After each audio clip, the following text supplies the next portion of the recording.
नमस्कार, आप देख रहे हैं उत्तराखंड प्राइम। मैं हूं आपके साथ प्रियंका।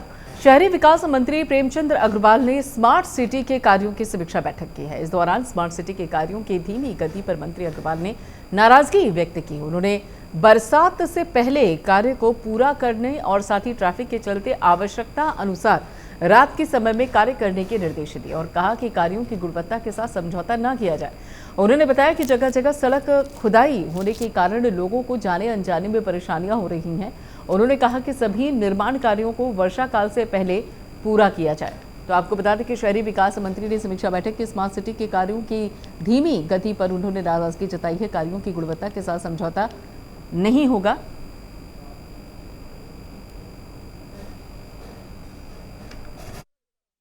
इस काम में तेजी आई है और तब से लेकर अब तक हम लोग 50-60% काम इसमें कर पाए।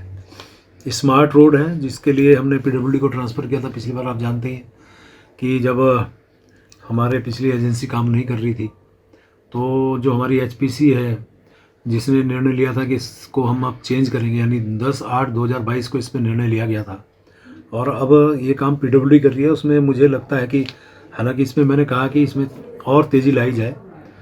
30-35% काम हुआ, लेकिन मैं इससे बहुत ज़्यादा कहने को हूँ कि ये काम अभी शुरुआती तौर पे, जैसा मुझे बताया गया कि 30% काम जैसे हो रहा है उसमें और तेज़ी लाई जाए, क्योंकि जगह जगह यदि खुदी है सड़कें तो जनता को ही लगता है कि स्मार्ट सिटी का काम नहीं हुआ है।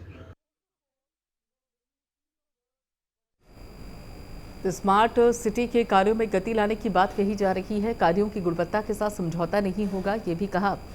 यहाँ पर शहरी विकास मंत्री ने और ख़ास तौर पर उन्होंने ये भी कहा कि बरसात आने से पहले, मानसून आने से पहले जो विकास के कार्य हैं उनको गति मिल जानी चाहिए और अगर दिन में कार्य ना हो पाए तो ज़रूरी है तो फिर रात में भी उन कार्यों को निपटाया जाए और गुणवत्ता जो है उसमें कोई समझौता ना किया जाए।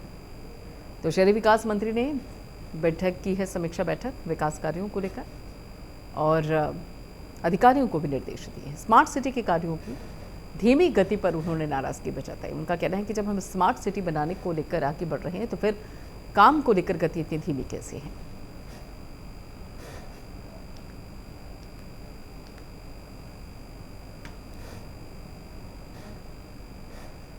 मुख्यमंत्री पुष्कर सिंह धामी के निर्देश अनुसार मणिपुर में पढ़ रहे प्रदेश के 16 छात्रों को सरकार के सहयोग से सकुशल वापस उत्तराखंड लाया गया।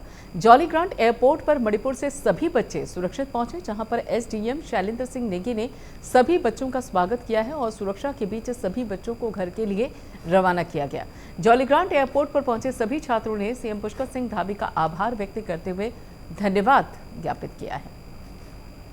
तो ये तस्वीरें हैं आपकी टेलीविजन स्क्रीन पर। मणिपुर से 16 छात्र सकुशल वापस आए हैं। एसडीएम शैलेंद्र नेगी ने सभी बच्चों का स्वागत किया। सुरक्षा के बीच बच्चों को घर के लिए रवाना कर दिया गया है और ऐसे में जो भी बच्चे सुरक्षित वापस आए हैं, ये जो 16 बच्चे इस वक्त आप अपने टेलीविजन स्क्रीन पर देख रहे हैं जो कि सुरक्षित मणिपुर से वापस आए हैं, उन्होंने सीएम धामी का शुक्रिया अदा किया है और बेहद खुश हैं वो सकुशल अपने घर लौटने को लेकर। दरअसल मणिपुर में जिस तरीके से इस वक्त हालात बने हुए, हिंसा और तनाव की स्थिति बनी हुई है, उसके चलते अलग अलग राज्य, खासतौर पे यूपी से भी आपको बता दें कि कई बच्चे वापस आए और उसके साथ साथ यहाँ उत्तराखंड में जो बच्चे मणिपुर के शैक्षिक संस्थानों में पढ़ाई कर रहे थे वो भी अब वापस आ गए हैं।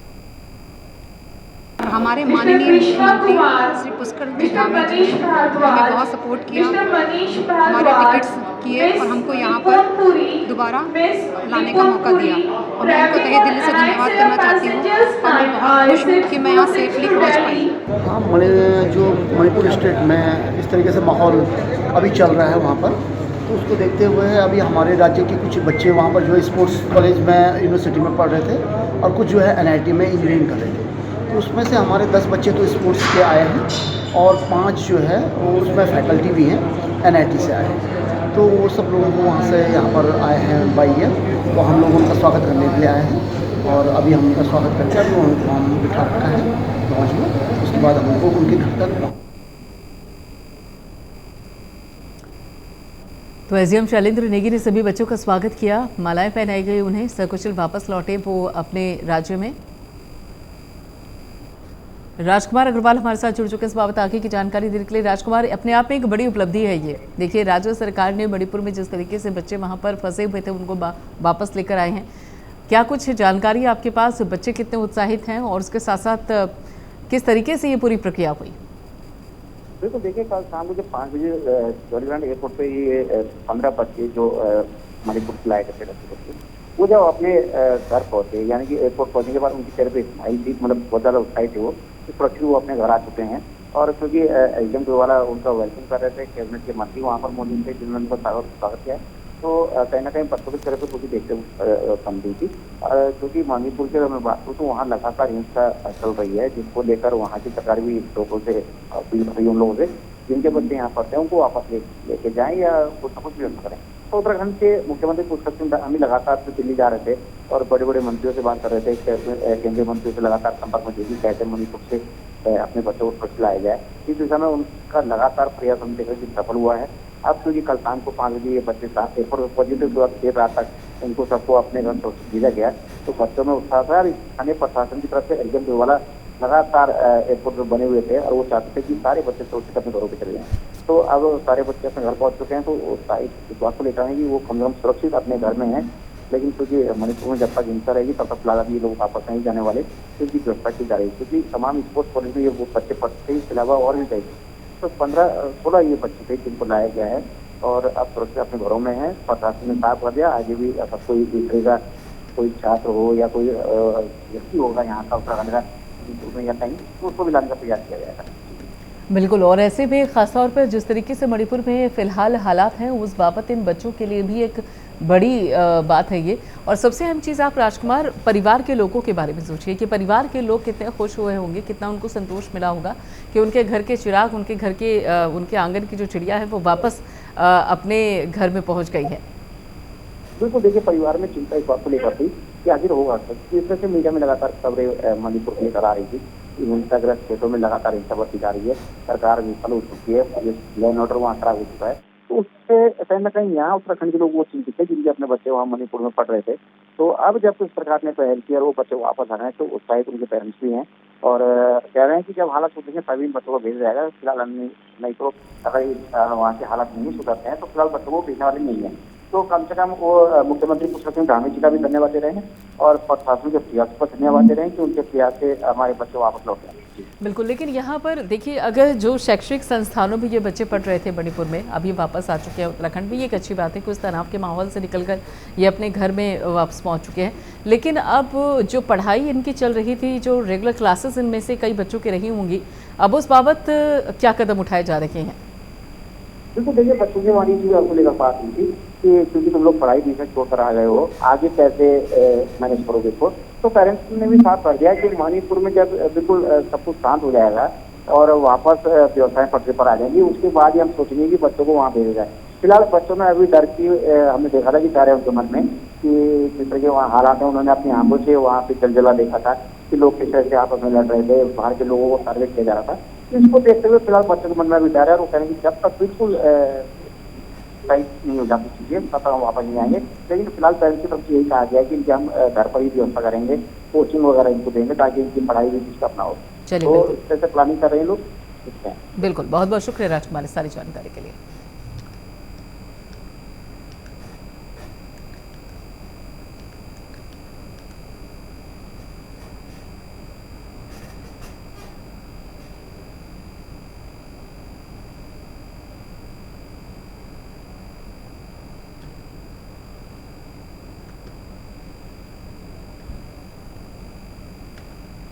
नेता प्रतिपक्ष यशपाल आर्य ने उत्तराखंड बीजेपी के सभी सांसदों से अपने कार्यों का लेखा जोखा जनता के समक्ष पेश करने की मांग की। कांग्रेस मुख्यालय देहरादून में नेता प्रतिपक्ष यशपाल आर्य ने कहा कि बीजेपी सांसदों ने बीते 4 वर्षों में विकास के लिए जो कार्य किया है उसे जनता के सामने रखें। उन्होंने सांसदों से 5 कार्यों को बताने की मांग की है और लोकसभा चुनाव से पहले यहाँ पर पार्टी द्वारा सभी सांसदों से अपने क्षेत्र में जनसंपर्क अभियान चलाने के भी निर्देश दिए।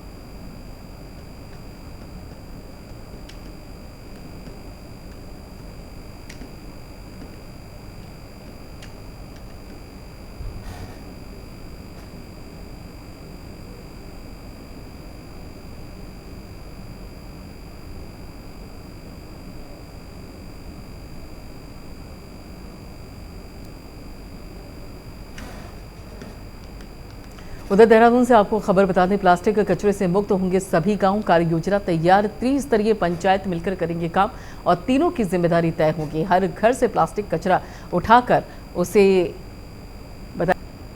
राष्ट्रीय बाल अधिकार संरक्षण आयोग के सदस्य आरजी आनंद उत्तरकाशी के बड़कोट पहुंचे और उन्होंने एसडीएम जितेंद्र कुमार और प्रभारी चिकित्सा अधिकारी अंगत राणा और साथ ही आईसीडीएस अधिकारी के साथ सामुदायिक स्वास्थ्य केंद्र बड़कोट का निरीक्षण किया।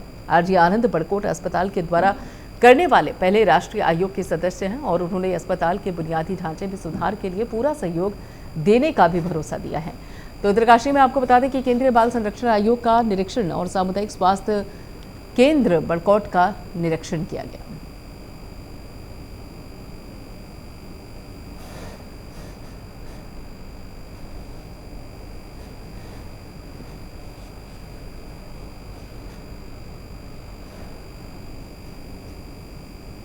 RG Anand here, National Commission for Protection of Child Rights (NCPCR). We visited this upgraded PHC because of to see how the people are getting, what are the facilities given by the doctors, and how the tribal PHC are maintaining, because there are average minimum of 16 to 20 deliveries.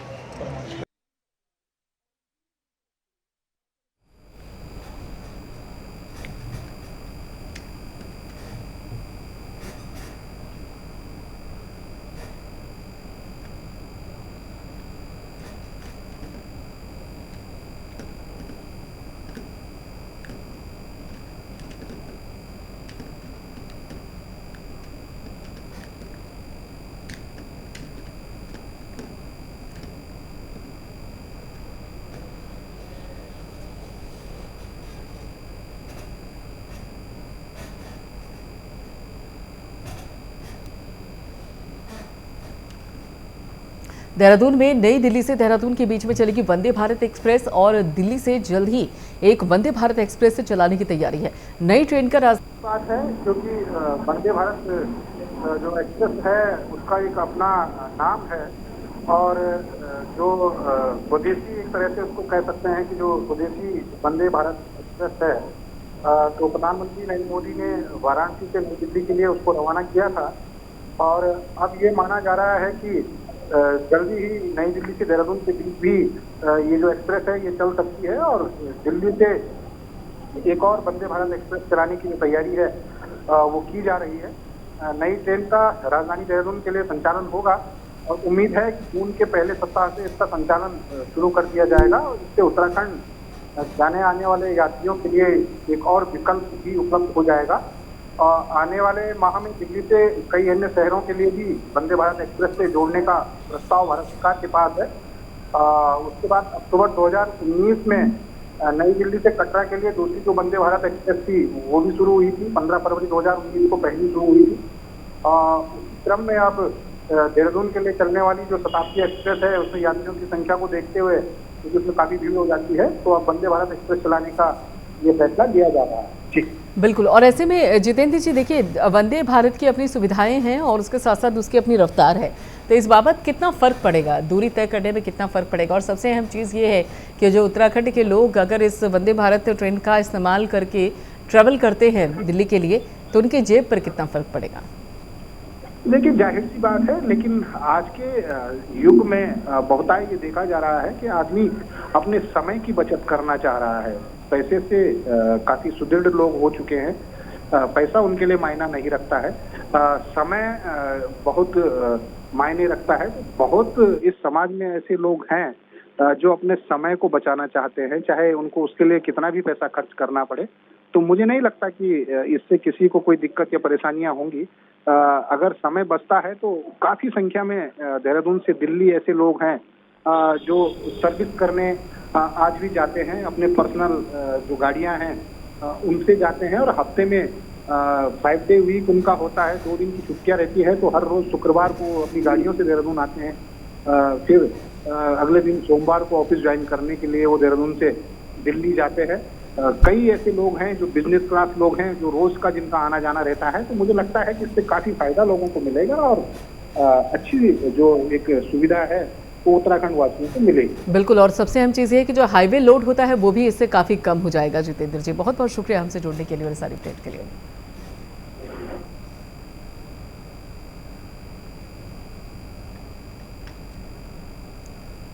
और अगली खबर नैनीताल से है। लाल कुआं कोतवाली क्षेत्र के transport नगर स्थित HDFC बैंक के पास बैन की ट्रॉली लेकर जा रही युवक को ट्रक ने टक्कर मार दी, जिसमें युवक की दर्दनाक मौत हो गई है। घटना के बाद ट्रक चालक वाहन को छोड़कर फरार होने की कोशिश कर रहा था, जिसे लोगों ने पकड़कर पुलिस के हवाले कर दिया और मौके पर पहुंची पुलिस ने चालक सहित ट्रक को अपने कब्जे में ले लिया और शव को पोस्टमार्टम के लिए भेज दिया गया है। तस्वीरें आपकी टेलीविजन स्क्रीन पर है। नैनीताल का पूरा मामला ये, और ट्रॉली लेकर जा रही युवक की मौत हो गई है और साथ ही ट्रक चालक को लोगों ने पुलिस के हवाले कर दिया है। मौके पर पुलिस पहुंची हुई है, शव को पोस्टमार्टम के लिए भेज दिया गया है।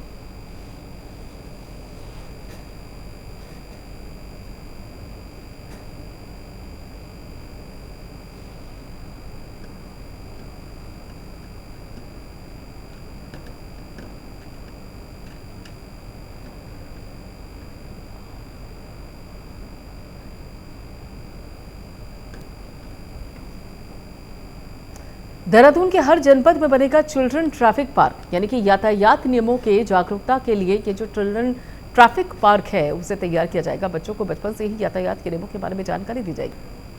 देहरादून में होनहार बच्चों को वैज्ञानिक बनाएगा युकास्ट। रुद्रप्रयाग, उत्तरकाशी, बागेश्वर, चमोली, चंपावत, पिथौरागढ़ के लिए बनी योजना। उधर देहरादून से बड़ी खबर आपको बता दें कि चारधाम में उमड़ रहा आस्था का सैलाब। चारधाम यात्रा के लिए पंजीकरण का आंकड़ा 27 लाख के पार हो गया है। केदारनाथ धाम के लिए सबसे अधिक जो अभी तक बताया जा रहा है 9। बद्रीनाथ धाम में पहुंचने वाले श्रद्धालुओं का आंकड़ा बताया जा रहा है कि 1,07,000 से ज्यादा हो चुका है और खुशनुमा मौसम को देखते हुए लगातार तीर्थयात्री आ रहे हैं। BKTC के मीडिया प्रभारी हरीश गौड़ ने बताया कि बद्रीनाथ धाम आने वाले सभी श्रद्धालुओं को मंदिर समिति द्वारा चरणबद्ध तरीके से भगवान बद्री विशाल के दर्शन कराए जा रहे हैं और धाम में यात्रा सुचारू रूप से चल रही है। बद्रीनाथ मंदिर में नित्य अभिषेक, पूजन और भोग प्रसाद विधि विधान से संचालित किए जा रहे हैं। तो बद्री विशाल में भी आपको बता दें कि श्रद्धालुओं का जो तांता है वो लगा हुआ है। तस्वीरें भी बयां करती हैं इस हकीकत को और श्रद्धालुओं का आंकड़ा 1,07,000 के पार हो चुका है।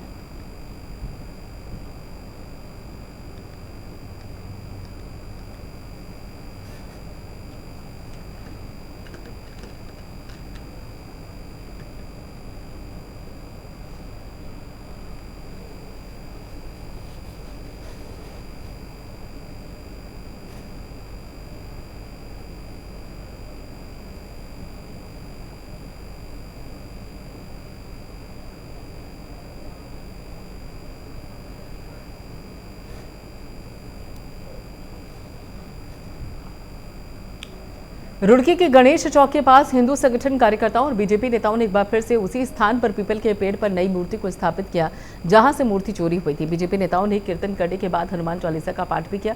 और बता दें कि रुड़की में गणेश चौक के साथ ही पीपल के पेड़ के नीचे बीते दिनों शाम को हिंदू संगठन कार्यकर्ताओं और बीजेपी नेताओं ने हनुमान जी की मूर्ति को स्थापित किया था, जो कि बुधवार सुबह को गायब हो गई थी। कार्यकर्ताओं ने चोरी की तहरीर गंगनहर कोतवाली पुलिस को दी और शाम तक मूर्ति को फिर से वहीं पर स्थापित कर दिया गया।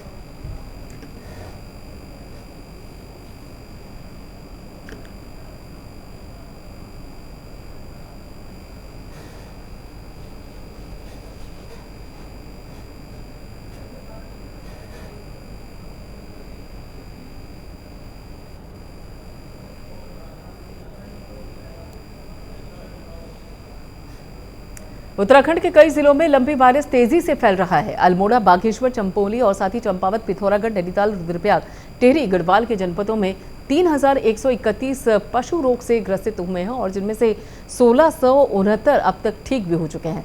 32 पशुओं की मौत हो चुकी है। स्थिति को देखते हुए पशुपालन विभाग अलर्ट मोड पर है। संक्रमित गायों को अन्य पशुओं से अलग रखने और उनके आवागमन को प्रतिबंधित रखने के निर्देश दिए गए हैं। राज्य के पशुपालन मंत्री सौरभ बहुगुणा ने लंपी रोग के बारे में प्रेस वार्ता करते हुए जानकारी दी।